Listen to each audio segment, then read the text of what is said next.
I'm the Bunny Man. And I'm Crazy Susie. And we are in the Eyes of Terror. And it's been a while. We are? No. We're that other podcast. It's been so long I've forgotten. That's sad. We are the podcast that doesn't hardly ever record anymore podcast. Ow. But somehow people still find us and listen to our crap. Well, we are back. And hopefully... Maybe. We said that the last time. We'll get everything situated. Unfortunately, I've had another surgery, and so we're trying to play catch-up again. So, hopefully, we usually find motivation this time of year, and it's cooling down. So, we're getting back in the swing of things. Yep. And if the volume has changed, it's because I'm trying to find... We keep changing sort of positions, so I've had to change it, but... Other than that, I think I finally got it good. Luna's trying to go through a whole box of buddies. Yep. She's pretty happy. Anyway. So it's my birthday. Well, August is my birthday month. This will probably come out in September. Progress is progress, as I like to say. And the first movie of our August... birthday playlist is The Wizard of Gore. And if anybody's wondering how old I am 735. Sure. I don't look a day over 400 though. I believe it. It is rated R. It's 94 minutes long. It is listed as a horror mystery. It's given a 4.9 out of 10 on IMDb. We have a hard copy, but you can rent it on Prime. Is that correct? I think so. I'm not quite sure because this is the remake. The original was by Herschell Gordon Lewis, and I think that was like 75. This is the remake of it. Yeah, this because is a 2007 version. Honestly, the original one is hard to find, like a hard copy of. It's sort of one of those cult classics, and it's either out of print or it's hard to find. This one, I was lucky enough to find it like at Walmart when it first came out, because when this came out, they were doing a lot of experimental horror films, like Dimensions Extreme, I think it was. Mm-hmm. They did this one, and Automaton Transfusion was when it was coming out. I actually picked both of those up. This was just like one of those like random buys because I liked the box, and it had one of my favorite actors that I didn't know was my favorite actor till like later on. Crispin Glover. Yeah. He's kind of psycho and funny at the same time. Yeah. I'm a psycho! Ha ha! Ha ha! Yeah. And so there's... Yeah, he's kind of goofy and quirky at the same time. And there's several other actors in here that are pretty known within like cult horror type stuff who've been around that make this movie sort of what it is. But other than that, we'll talk about that in the movie portion. But let's get into the casting. Oh, let's do the what are we drinking thing. Duh, I have to remember format. So what are you drinking? You're the one that started that. I know. It's been a while because, every time I try to pressure somebody into doing something, no, I'm tired. I don't feel good. You do 2 surgeries in 4 months and see how hot you feel. Then we'll talk. So what are you drinking? I am having chai tea with honey and milk. Hipster. I aggravate him all the time about being a hipster, and I made this drink, and I was like, wow, I'm such a hipster. I just don't have the beard. Not yet. Yeah, well, I had a hysterectomy. I'll be working on one. You're getting a nice porno stash in there. I'm drinking I'm talking about hipster beer or drinks. I'm drinking a Botswan chocolate latte stout. Chocolate. Yeah, it's a net 12 fluid ounces, 355 milliliters, 5.4% alcohol by volume, and it's in a can. In a can. A lot of beers are coming in cans anymore. What do you think of the art? It looks like it's on a wood grain. Yeah, I sort of like it. It goes with the boat swan. Boatswain. No, it's a boat swan. It's a naval term. I forgot really what they do, but they do things on boats. For the Navy. No, you can't have the whole box. And then down here it says boat swan. Beers are unique brews made in small batches.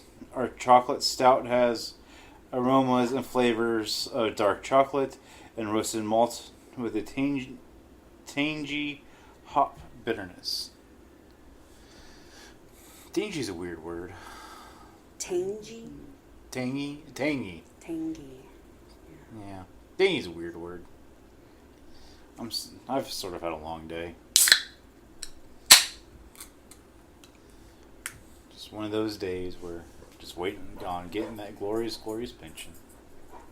35 more years of retirement. Crazy. No, Luna, come here.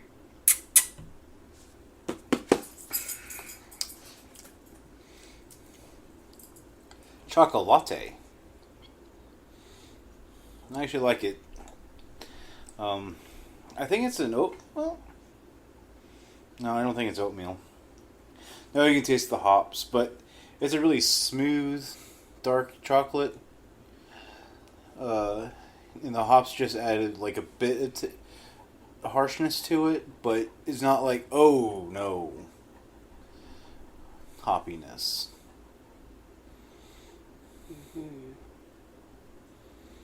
Okay. Yeah. It's not like an IP hoppy. Well, I mean, henceforth it's a stout, but it's one of the better, tamer. Bart Simpson's at our door.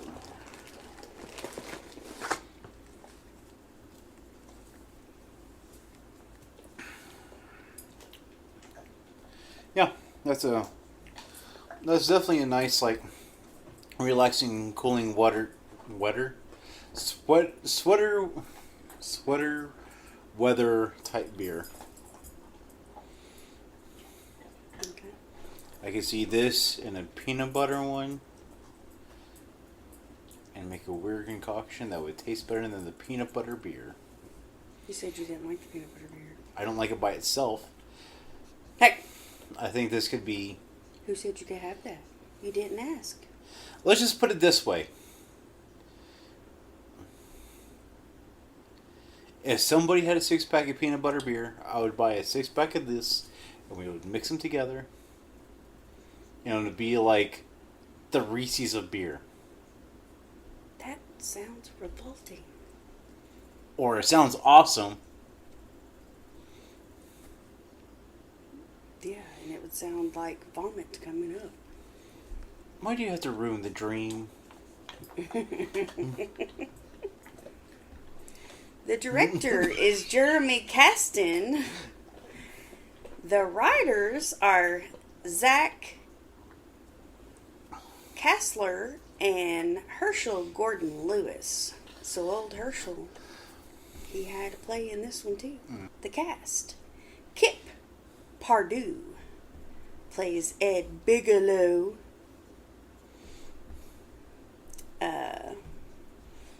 Bijou Phillips plays Maggie. Crispin Glover plays Montag the Magnificent. Jeffrey Combs plays the Geek. Brad Dourif plays Dr. Chong. Joshua John Miller plays Jinky. That was Jinky. Jinky. That's not how it is. Anyway. It's spelled Jinky. How would you say that? Jinky. Jinkies. Anyway. But I think it was pronounced whatever. Okay, Vilma. Gary's Chan plays Annie. Tim Chiou plays Chinese Mickey. Evan Seinfeld plays Frank. We all know who Frank and Chinese Mickey are. Yeah. Woohoo! And the rest can be found on imdb.com. Yes. This film actually received 2 awards. One was the Bronze Remy Award at the Fantasy Horror Short in 2007. Maybe it was just one award. Okay. The venue... And the Imaginary Award from Your Mind Award. There are so many different things I write down. It's hard for me to keep them track.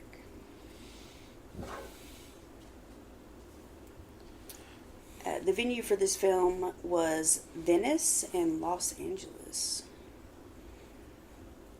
Interesting. The storyline is Montag the Magnificent is the master illusionist who performs at underground venues, selecting females from the audience. Yep. This is actually this is our second reviewing of a remake from Herschell Gordon Lewis. Yep. We did about a year ago. We did 2001 or was it? Yeah, it was about a year ago. We did 2001 Maniacs. 2001 Maniacs. It's been closer to 2 years and a half, 2 years ago, something like that. This film is rated R. Probably not appropriate for young ones. I would definitely view it first before you allow them to watch. I would just say there are some titties exposed through the film. There's some skin that is shown, so... And there's gore and blood and, those sort of things, so... And some coarse language if you're in, It's definitely one of those that we would advise that you watch it beforehand and then you can make your own judgment call. We're not going to choose that for your young ones, That is definitely a parental choice. Luna, do you really think it's okay for you to have a whole box of buddies in one sitting? Yes. Evidently you do. Because you keep coming back for more. You're going to be sick. But it'd be glorious sick. It's a good day to be sick. You've already ate like half the box.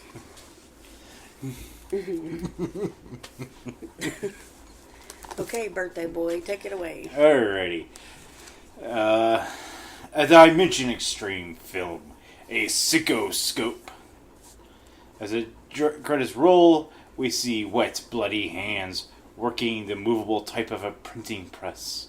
Then we see a guy in an old-fashioned business attire. Sort of like Review Bro. Mm-hmm. Yeah, but form-fitting. Yeah. Covered in really, really wet blood. Fresh, gooey. It's not really... Sticky. It's not even that. It's like really thin blood, like the guy was on paint thinners. I mean, not paint thinners. Well, that would make sense because he would be dead. Blood thinners. It was very wet looking. Like, it took me a while to realize, this is... I don't know. Drink this paint thinner. Let's see what happens. Strychnine. Only the best in this house.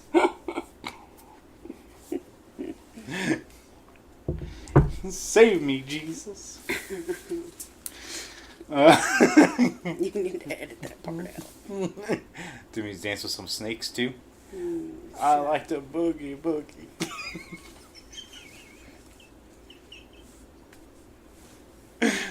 Alrighty. Are you done now? Maybe. Alright, so it was rarely wet blood, and it actually took me a while to figure out that it was blood. Because it was just so...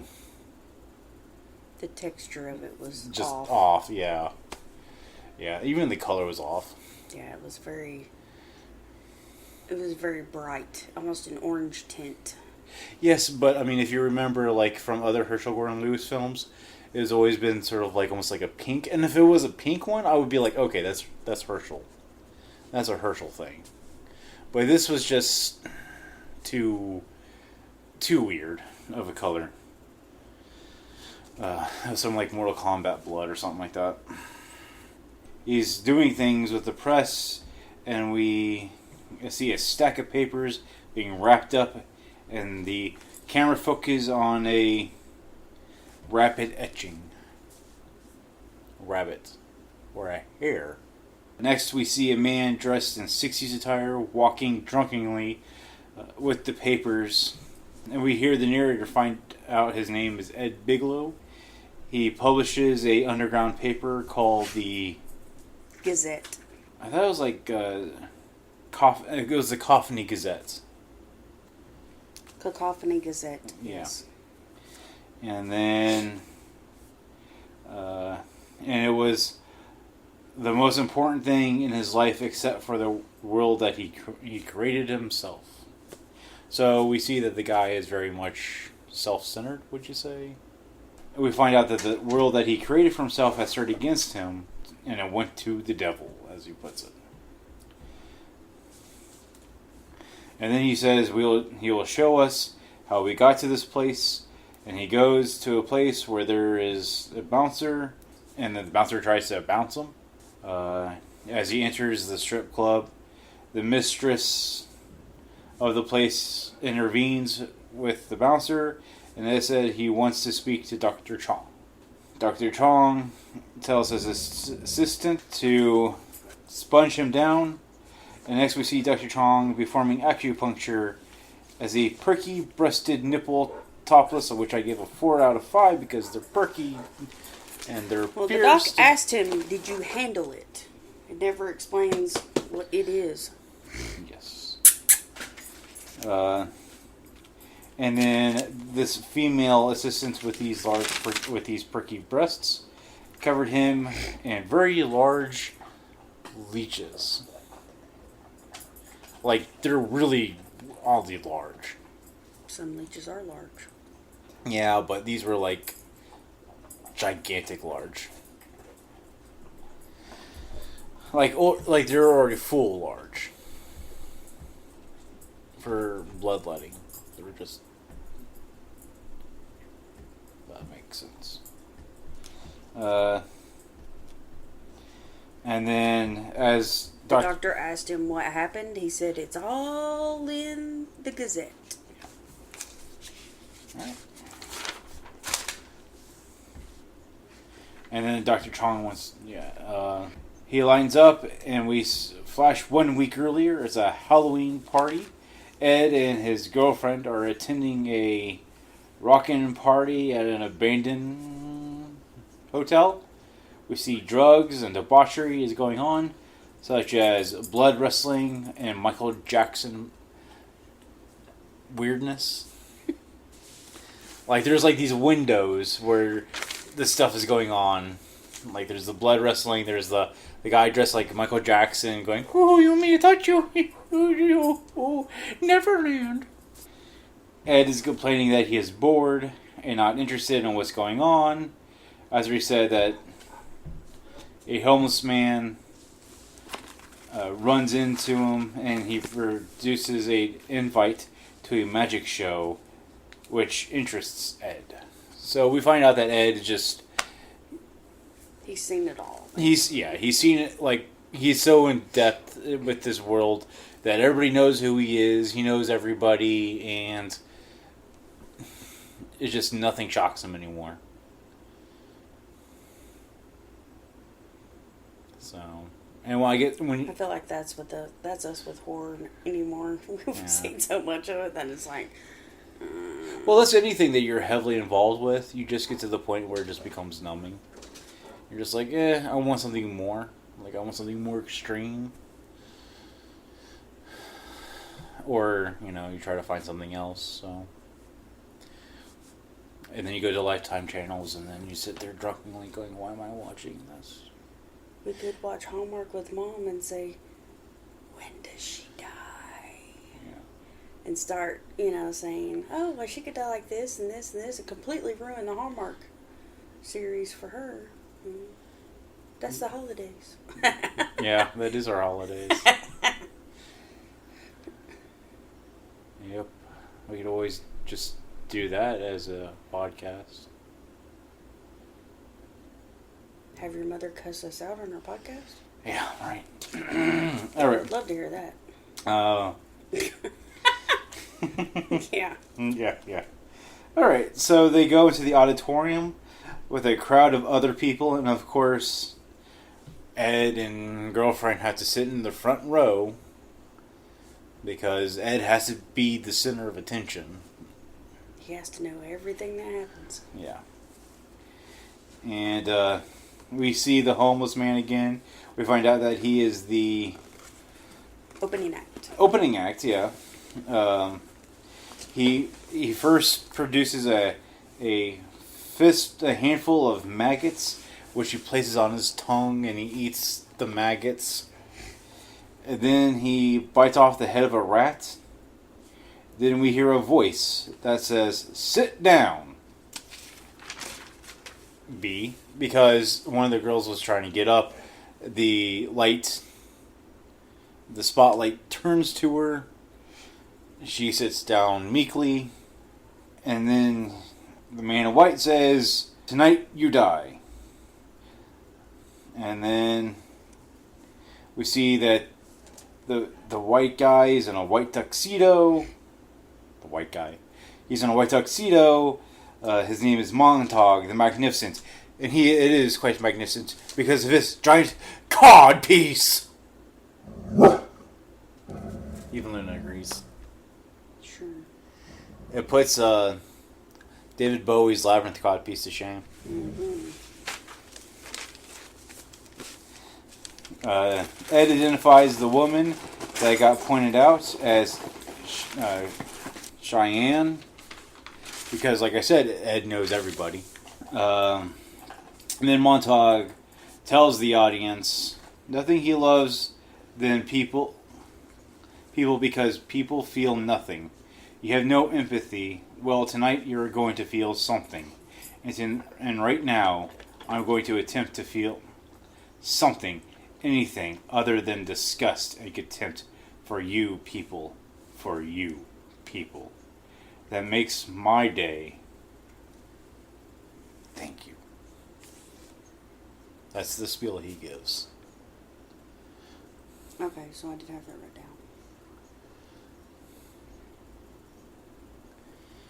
And then he reaches into a bin of long, tubular light bulbs.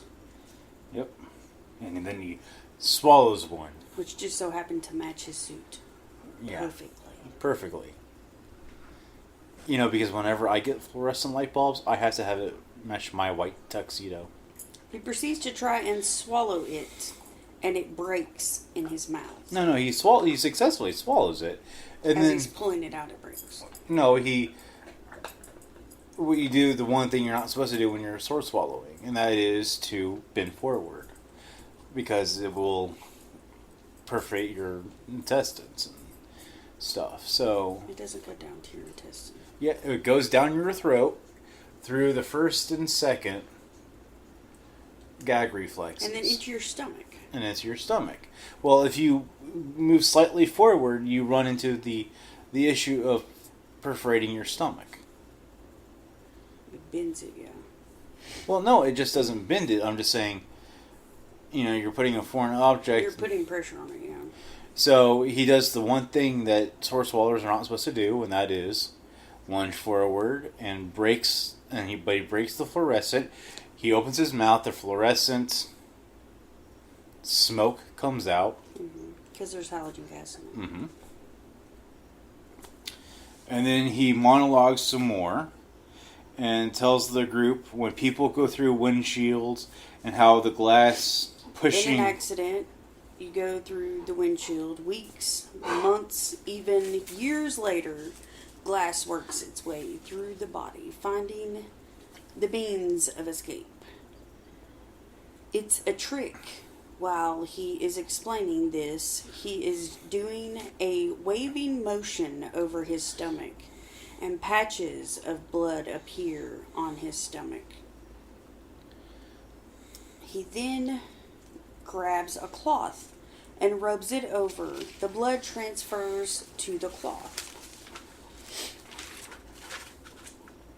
He then throws it to the man who doubted him. Then he begins to work on the woman who started picking at the beginning of the show. He gets her on stage and gets her to... he cuts her dress off. He assists her with it with a saw. He uses a saw to help her cut her dress off. And she removes her dress when he tells her to. He says a lot of people paid money to see this. Then she lays on the table.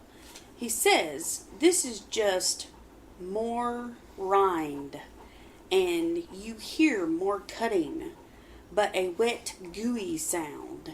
He dissects her behind a shadow screen.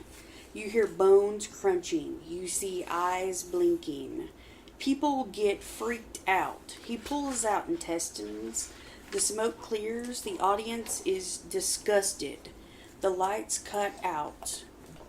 When they come back on, him and her are standing together on stage. He asks the audience, "Did you feel something? Anything?" They all clap and cheer. He says, "Thank you, thank you." Ed and his date go home and have a drink and talk about how great the Wizards show was. And during this entire time, Ed's like, "No, I don't want to watch puppet shows. I don't care about this. This is all make-believe." And then at the end, he's like, "Oh yeah," he was one of the first ones to rise up to his feet and give the standing ovation. So, and when they're having the drink, they're talking about how everybody eats it up, and you can tell that he just ate it ate it up too. Mm-hmm. So,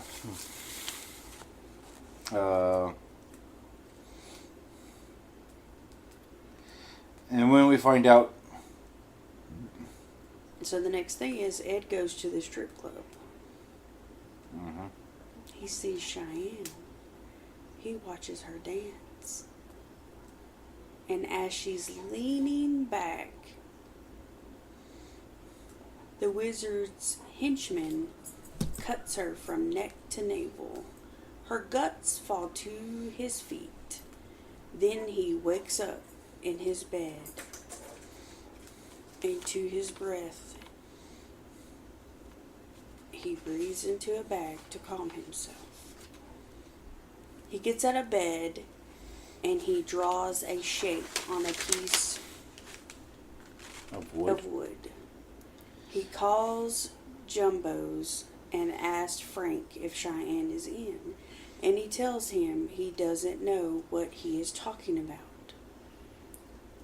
Make like a bunny and bounce and hangs up. Ed gets dressed and writes some.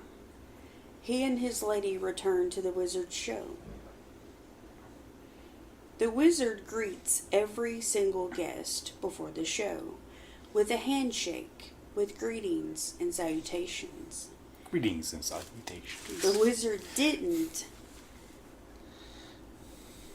acknowledge that Ed was even there when he was greeting his guests, and it was said that there were no repeat guests at his shows. but Ed and his lady had been before.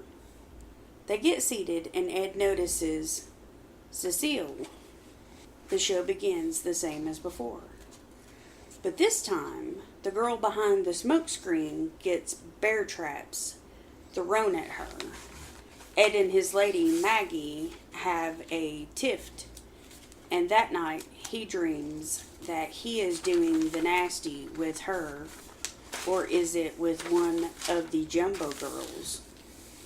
But he is biting her, and she is covered in blood. He wakes again and uses his bag to calm himself. Then he works on his wood carving. And at this time, as he's breathing into the bag, we start hearing an audible noise coming from his neck. Okay, go ahead. No, you can go. Later that night, Ed and girlfriend are sitting down, and Ed starts biting girlfriend and starts having flashbacks of Cecile, which he sees himself biting. Then he wakes up again and starts using the bag, and he starts carving a rabbit.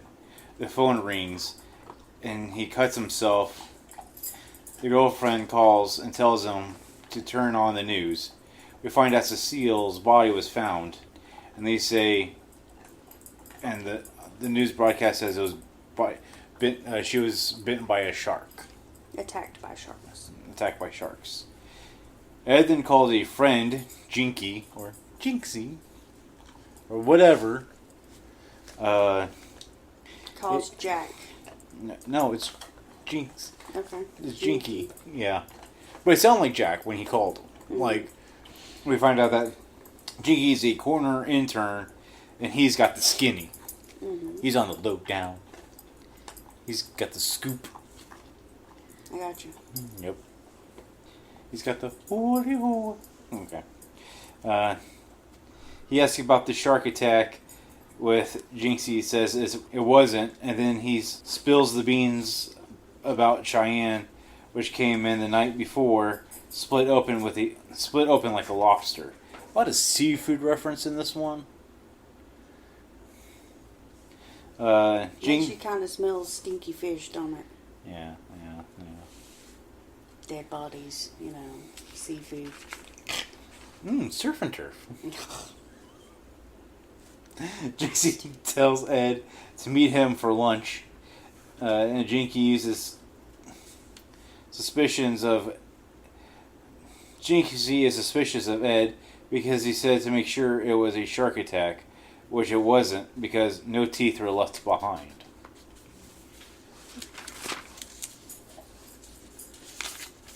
Turning page. Jinky also says that both girls had large amounts of tetrodotoxin in their system.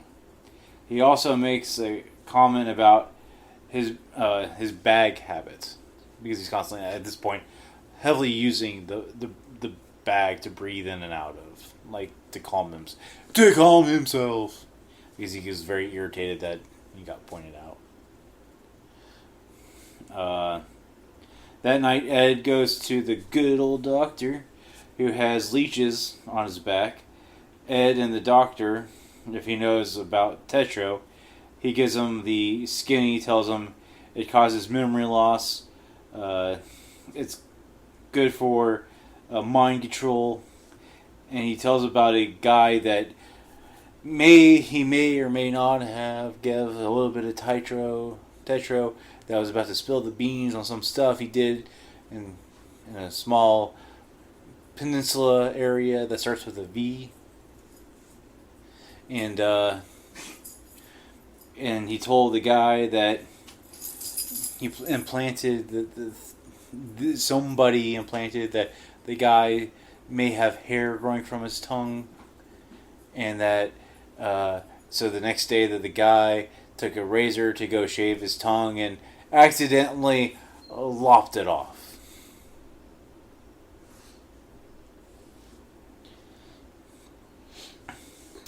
Ed asks if you know how one could have access to Tetro.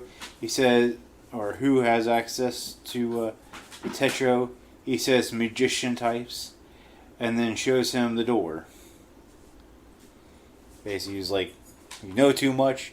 Just get out of my place. Just go. Ed and Jinky go to another show. This time the young lady is shown how a brazen bull works from the inside. And as she is being boiled, she's waking up and freaking out. As Montag opens the door and she lunges forward, then the lights turn off and they both appear fine. Jinky walks with Ed saying it's more than tetro. He points out that the smell of boiling blood and cooking human. Jinky leaves to go back to the coroner's office while Ed is on it and follows the last girl to her house. Because, as Jinky's put it, you cannot implant that smell. It's like the smell of dead body. Once you smell a death, you know that smell almost instantaneous. And unfortunately, yes. And unfortunately, we've just recently had that experience. So.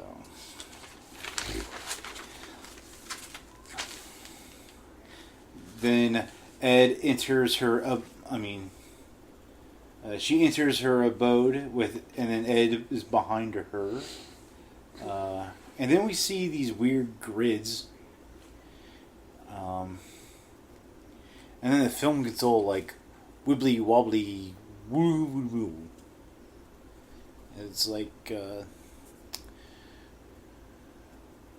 Remember, like those old screensavers where there was like that bubble that would go around the screen and would like raise up like whatever you're typing or whatever. That's what it looks like. Ed's starting to like look around the place. He inspects this old like Zippo lighter with some engraving on it. Then the blonde chick comes back with some booze and starts drinking, as Ed puts it, like water. I mean, she's just guzzling this stuff down. Of course, she's like naked except for her thong. Just sitting there in nudie bird, drinking some Jack Daniels like it's water. What's up? What's up? Ed starts asking her about Montag, if they were, and if everything was scripted. She says she knows nothing. Ed loses his cool and decides she needs help remembering, and that she needs to stop parenting him because she started parenting him at the end of their conversation.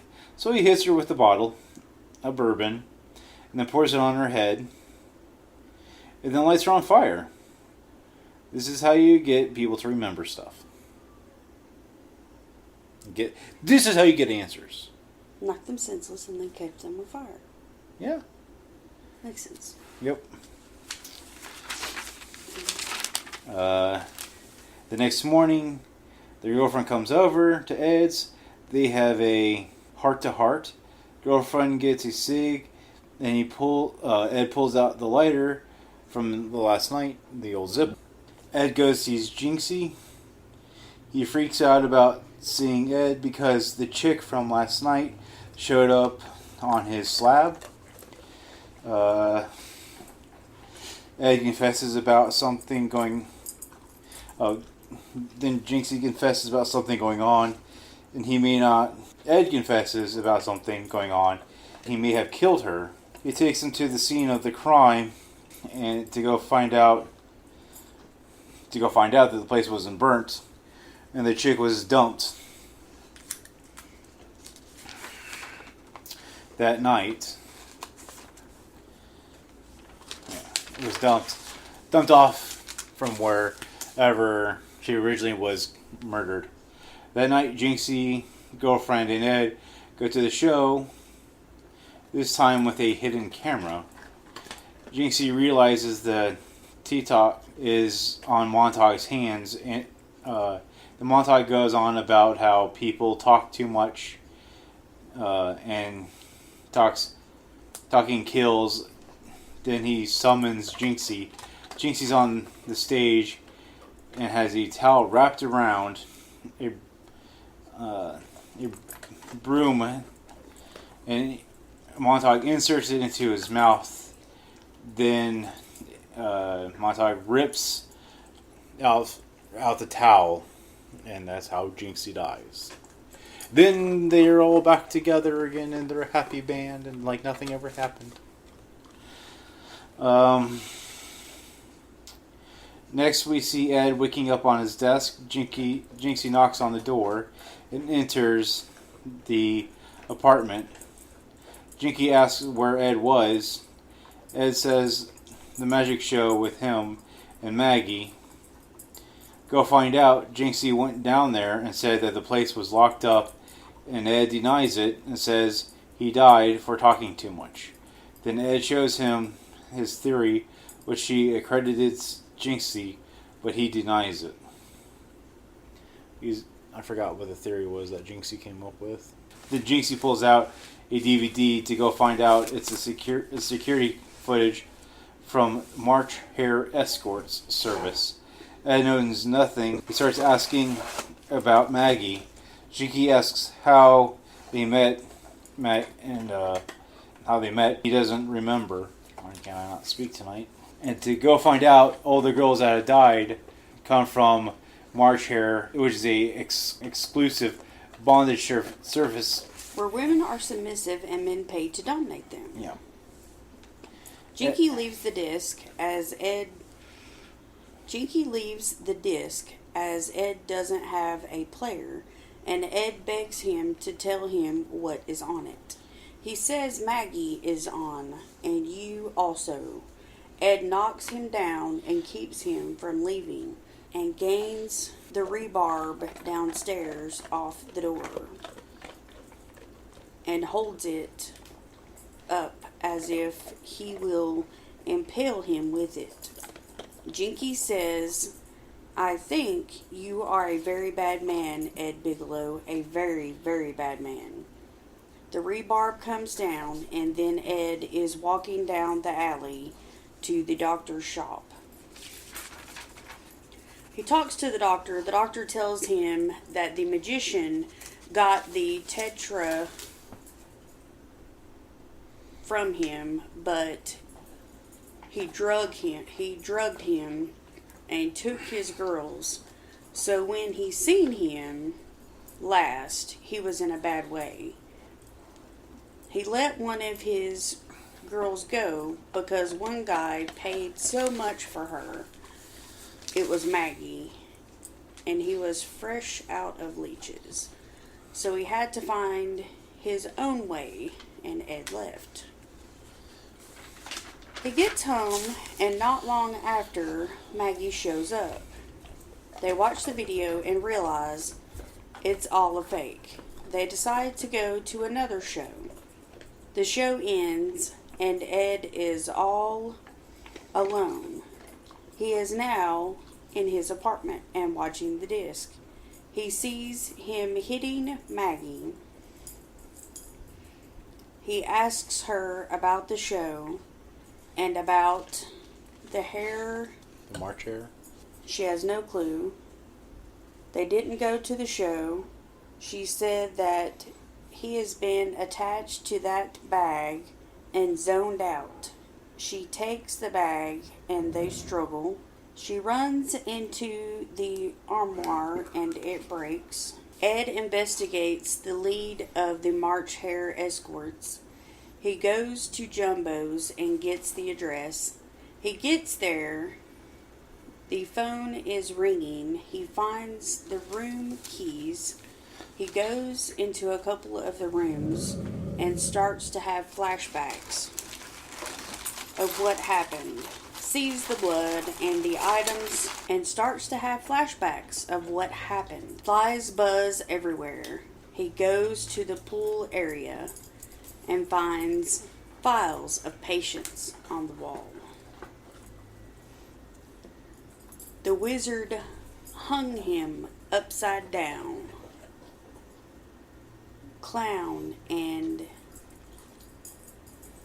intentions to give him the death of 1,000 cuts. But instead, he kills Montag, and the scrawny assistant reveals that... He kills Montag in the most interesting way. He cracks the skull of Montag, because the one side effect of the tetro is that the bones become soft.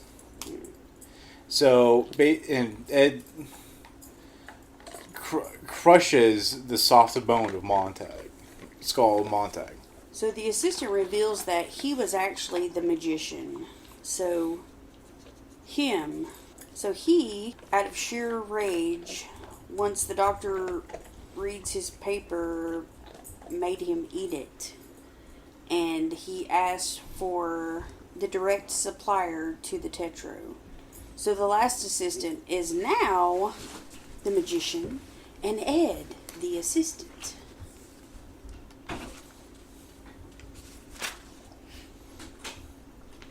Okay, so the one thing you missed on, what was on the tape was that Montag was explaining the trick. So he was like, I'm taking this towel and wrapping around the broom handle, and I'm inserting the broom handle into young Sir's throat. Mm-hmm. And they were noticing that he had this, he really couldn't think of the words. He had a hard time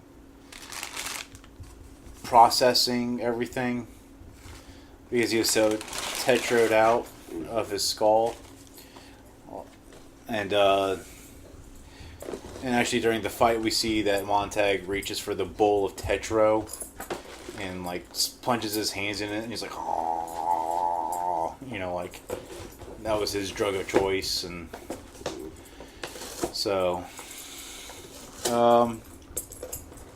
I give this movie a 4 out of 5. You want to explain yours?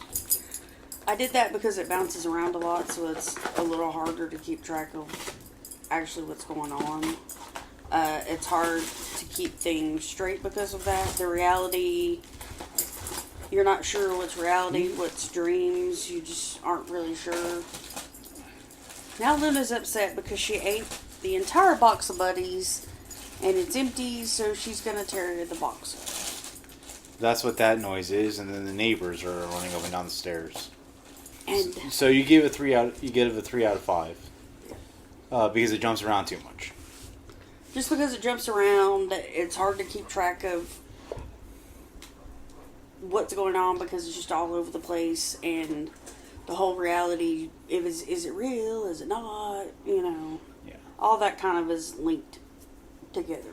Yeah, so so that's one aspect that made this hard, this movie hard on, the kill aspects of, is it legitimate or not. Mm-hmm.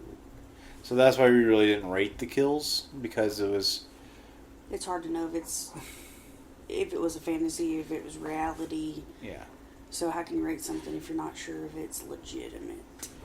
Well, this movie is definitely... We usually don't rate kills unless there's a you see it happen anyway. So. And there's... so a lot of times we would have had, a double kill rating for the same person. Right. This movie is definitely a, watch a few times. Yeah. That's why I enjoy it so much, is because I watch it a lot. This is, one of my sort of, go-to, this is a screwed up movie. I like abstract movies, so that may...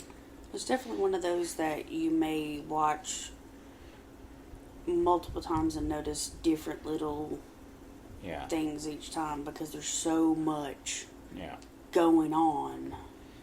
And there's a lot of little visual cues and audio cues, which I want to explain a little bit. In the film, you just have to know how to pick up on them. And but at the end, it visually explains what those cues are in a weird way. You just have to pay attention to it. And that's why I prefer to watch it first and then make the notes. But it's something we've watched before. I get that. this is the argument we have all the time when you're not happy with a film. And I said, I told you to watch it again. I haven't had time to. But, okay. So, I give this a 4 out of 5.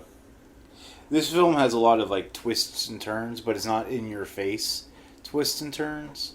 It's not like, you saw this coming a mile away, that's why I like it. Because most movies I could see something coming a mile away. Mm-hmm.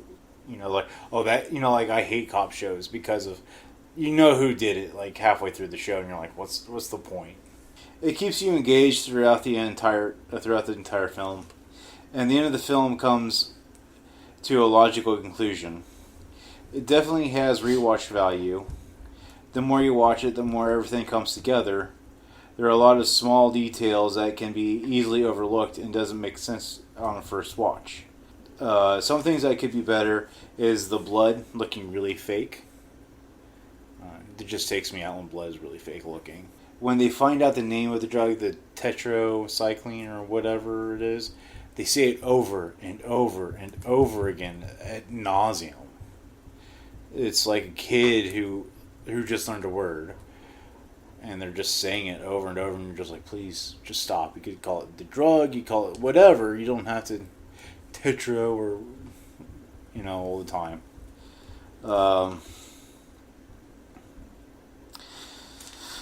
Actually, that. Okay. And then, so, some things that I noticed at the end that makes sense on visual cues is that every kill room, quote unquote, is there's Xerox of a room, a real life room. So so they took a picture of the room instead of getting like a wallpaper done of it or what, however you do it nowadays, a full wrap in a room. They basically used their office Xerox and printed off and then hung those on an 8.5 by 11 piece of paper. So there are gaps where the paper would end, would cut off from the print. And then every time that it was in a fantasy, you would see that grid. And there's a visual, like an audio cue too, which I find very annoying. Just because of how loud and obnoxious it is. And I felt like that was put in there to be like, hey, watch this. Because people weren't picking up on the visual cue.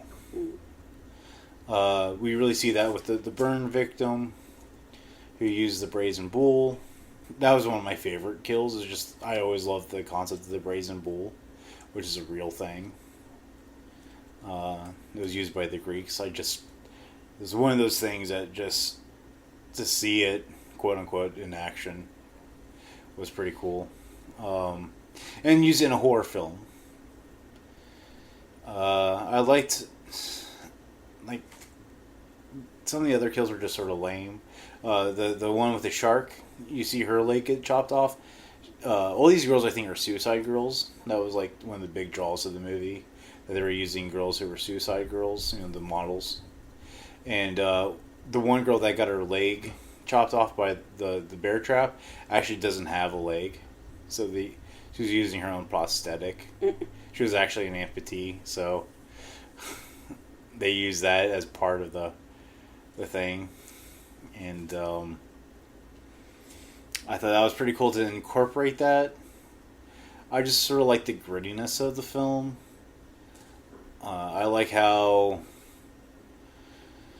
at the end this was all entrapment for Ed to some extent. And then at the end he just sort of accepts that this is his role from now on. That he is just that bored with the world, I think, that he just has to push everybody else. I'm not quite sure how I would say that. I don't want to call him evil because I don't think he was evil. He was just bored. And this, like he's been walking this earth looking for all these hole in the wall kind of acts to try and right this one-of-a-kind newspaper. No, I don't think it was that. I think he just wanted to... I think he was just going through the world trying to just... And actually being a part of these one-of-a-kind acts. One that was like no other. Was like that niche that he's never really found. I think he was just so bored with life that he had the money so he didn't have to work.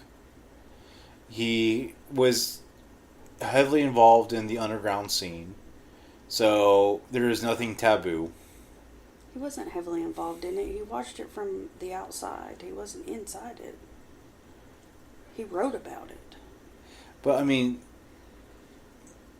but to write about it... To know about something and be involved in it is two totally different things. To be a part of something and to know about it and to watch it is two totally different things. But my point is that he was just so bored with watching it. You know, that it just no longer fascinated him anymore. And now this one thing now gives him a chub in life. And that's what he wants. He's like, that's it. And now he's in actual control of everybody else's life. He controls life and death, basically. So he's ultimately like the ultimate control freak. But it never really said if he was the one killing people or if it was... No, but he could point out who he wanted to kill. Because... Was he the one killing people or was it... No. It was the Montag, the Geek, later... The Geek was in charge. So the Geek was telling him, the Montag, who to kill. Like, the Geek set up everything. Mm-hmm. All the tricks, all the dialogue, how to do it, the body dumps, all that. Who to screw over. That's what he did. And So Montag why was he having dreams about how these women were dying? Because that's when... So the entire thing is that he was heavily dosed with tetro, that he believed that he was watching the show where he was the one actually killing. That the whole bag was him. It was tetroed. Mm-hmm. He was dosing himself with it. Yeah, somebody gave him a bag because the whole thing is mind control. Like, you don't remember who told you what to do or anything like that. You believed whatever you were told. So he was tetraing himself with it every time, and you start seeing that towards the end. It's like with any drug, you just need more and more and more and more of it to get your fix. Mm-hmm.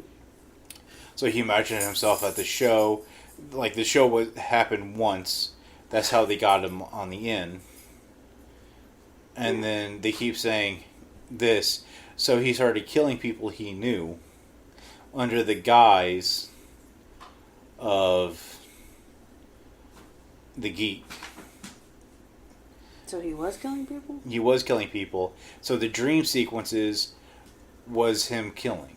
Like him biting, because him biting the girl was the shark attack. He killed Cheyenne because all these women he knew personally. And he was part of this whole March Hare. So I think the whole thing was they were to take down March Hare. The Geek wanted to take down March Hare for whatever reason. That I don't know. Like, what that whole thing was all about. We just know that there was his escort service, and then they're after Dr. Chong, and then him. And he was the instrument, like Montag was the instrument. Montag was like the secondary instrument of implant. Montag was the implanting aspect. And then Ed was going out there and killing them, such as burning the girl and killing Jinky and Cheyenne and the other chick. And because he had that, as we see in the video with him and Maggie, he beat the crap out of Maggie. He dressed him, so he hated him. He dressed Maggie up as himself and would beat the crap out of her. to get off. Because I guess he hated himself that much. And he liked the abuse aspect. So, I just don't understand, like, the whole tie-in with the March Hare, other than... I don't know if Ed actually was, like, in charge of March Hare. But I don't know. We know that he spent a lot of money with that escort service. That's all we know. I think he was probably the one that tried to buy Maggie. He was. I mean, Dr. Chong just basically said that without saying that. He said, he took my best filly, basically, out of my stable, and I had no problems with it, Ed. He did at the end go, he did say his finger, like point his fingers at Ed and go, there you go. Happy birthday. Here's your present that you paid for. So, my question is was the apartment real or not? Like, that was my whole question. Like, that's the part that always got me, was like, we all know that it happened in this hotel. Like, all these killings happen in this hotel because he goes through each room and it's like the murder scene. And then Jinky comes to him in his apartment. So, is Ed actually living in the hotel? There's certain parts of this movie that just don't really flow. Like, it doesn't... You sort of have questions about.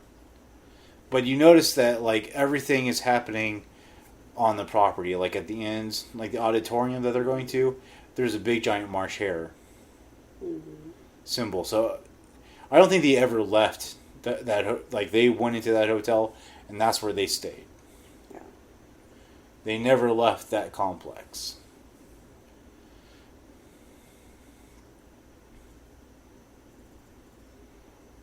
So, but I like it just because it's just sort of a meta film. It was nice. I mean, I like that when this movie came out, they were doing a lot of like Dimension was doing a lot of experimental films that were interesting, and they were bringing back some Herschell stuff. So, making it a little bit smoother than what the original stuff was. I think at some point we're going to do, like the originals of the films that we've already reviewed. Like the original 2000 Maniacs, and if we could ever find this one, do this one. That's the question, if we can find it. I'm pretty sure I can find it. So, any other last thoughts? I don't think so. Would you suggest people going out there and buying it? It's definitely worth watching, yeah. So what brand of tea were you drinking? What brandy? Brand. It's just a generic chai tea. It's no particular brand. Well, that ends this episode. We've got 2 more. And sometime in September, we might actually stream because we got a special movie for my birthday. We've actually talked about, for our October special, ordering just a random kind of unusual foreign candies and trying them out for our Halloween specials. So we might do something different this year. Yeah. Halloween this year falls on a Thursday. So we might do something a little bit different. I saw this earlier today. Did you know that people are trying to do a petition to change the date of Halloween? People have been doing that for years. Yeah, it's like the last Saturday. It's like, I was looking at it and I'm like, this is the stupidest thing I've ever seen. Because most parties are always the last Saturday of the Saturday before Halloween or the Saturday after, depending on where it lands. Well, we still got married on the 31st of October. Yep. So, even though it fell on a Monday, freaking leap year. Yeah. Well, 2 more years it'll be on a Saturday.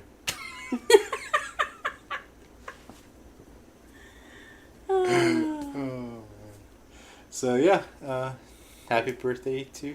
So my birthday, for all you know, peach cobbler because I don't like cake. I got some Warhammer figures, some Chaos Guards that I gotta put together and paint. That was from our kids, and I'm trying to think.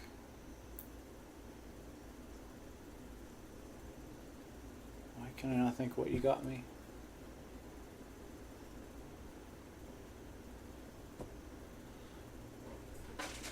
I can't remember what you got me for some reason.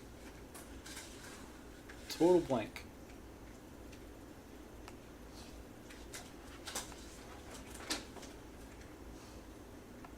You're not going to tell me, are you? Can you just tell me? I'm sweating over here. Like, I can't remember. You don't remember, do you? You don't remember, do you? Whatever, I can't remember what you got me.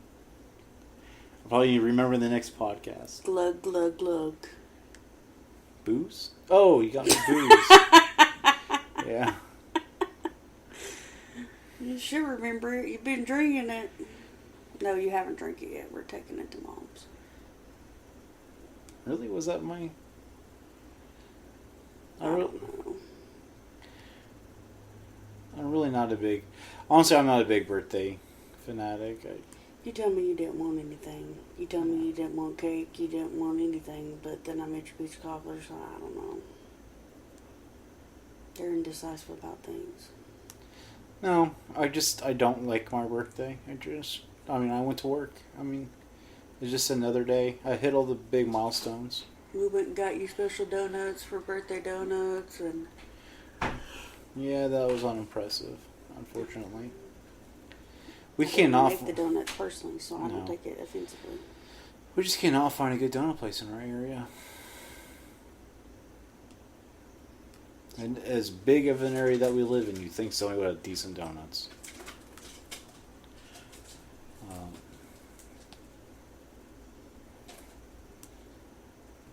Really just chilled, I think. We celebrated on Sunday, so we just chilled because my birthday was on Monday.